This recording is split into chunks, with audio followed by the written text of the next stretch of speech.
एक समय की बात है। एक विचित्र समुद्र तटीय गांव में थॉमस नाम का एक विनम्र मछुआरा रहता था।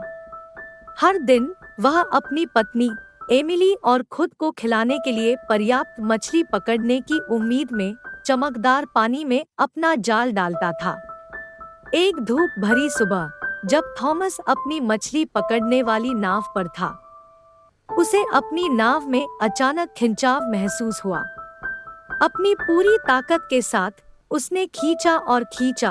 आखिरकार उसने सबसे शानदार मछली पकड़ ली जो उसने कभी नहीं देखी थी।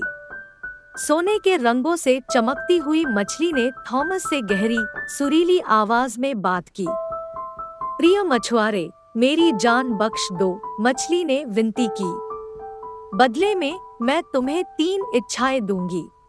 थॉमस चौंका और उत्सुक होकर मछली की जान बख्शने के लिए सहमत हो गया और अपनी पहली इच्छा व्यक्त की। उन्होंने कहा, मैं चाहता हूँ कि मेरी छोटी कुटिया एक भव्य घर में तब्दील हो जाए, जो राजा और रानी के रहने लायक हो। तुरंत थॉमस ने खुद को एक शानदार हवेली के सामने खड़ा पाया। मछली ने अपने वचन की पक्की होकर उसकी इच्छा पूरी कर दी। खुशी से भरकर वह एमिली को अपना नया घर दिखाने के लिए घर चला गया। एमिली अपने अचानक भाग्य परिवर्तन से आश्चर्यचकित होकर महत्वाकांक्षा से भर गई। उसने थॉमस को मछली के पास लौटने और दूसरी इच्छा मांगने के लिए मना लिया।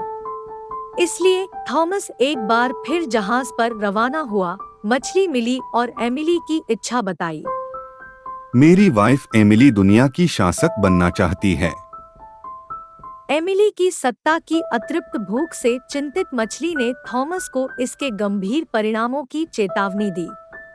मछली ने कहा, आपकी इच्छाओं का गंभीर प्रभाव हो सकता है, लेकिन मैं इसे भी प्रदान करूंगी। जब थॉमस घर लौटे तो उन्होंने खुद को कल्पना से परे धन से घिरा हुआ पाया। एमिली सत्ता के नशे में धुत होकर एक भव्य सिंहासन पर बैठी दूर दूर तक अपनी प्रजा को आदेश जारी कर रही थी। वह अपने नए अधिकार का आनंद उठा रही थी और उम्मीद कर रही थी कि दुनिया उसकी इच्छा के आगे झुक जाएगी। हालांकि जैसे जैसे समय बीतता गया, एमिली की सत्ता की प्यास और लालच और भी मजबूत होती गई। वह और अधिक की मांग करती थी। उसके पास जो कुछ भी था उससे वह कभी संतुष्ट नहीं होती थी। सारी दुनिया, जो एक समय उससे भयभीत थी, उसके अत्याचारी शासन के विरुद्ध हो गई। एक दिन जैसे ही एमिली अपने सिंहासन पर बैठी, बाहर भयंकर तूफान आ गया। बिजली कड़कने लगी और तेज हवा चलने लगी, जिससे उनकी भव्य हवेली की नींव हिल गई। मछुआरे को अपने लालच के परिणाम का एहसास हुआ। वह तेजी से किनारे पर वापस आ गया। मछली को एक बार फिर पाकर थॉमस ने माफी मांगी और अंतिम इच्छा पूछी। प्रिय मछली, जो कुछ किया गया है, कृपया उसे पहले जैसा करें। हमें अपने लालच और हमारे द्वारा लोगों को पहुंचाए गए दर्द के लिए खेद है। मुझे और मेरी पत्नी को हमारे लालच के लिए माफी दे दो। अपनी गलतियों का हमें एहसास हो गया है। हमें फिर से हमारा वाला सादा पुराना जीवन दे दो। हालांकि मछली कुछ निराश हुई, लेकिन उसने उनकी अंतिम इच्छा पूरी कर दी। भव्य हवेली वापस उनकी साधारण कुटिया में बदल गई और एमिली और थॉमस विनम्र मछुआरों के रूप में अपने जीवन में लौट आए।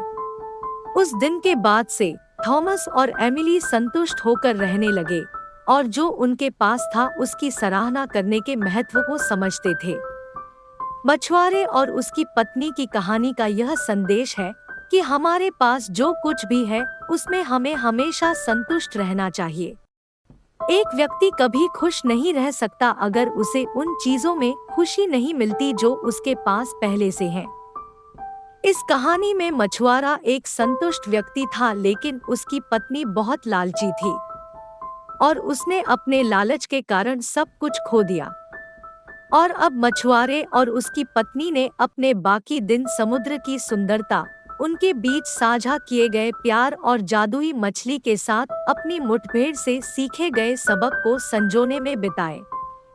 अगर आपको मेरी कहानियाँ अच्छी लगती हो तो कमेंट करके जरूर बताइएगा और मेरे YouTube चैनल को सब्सक्राइब, लाइक, शेयर करना मत भूलना।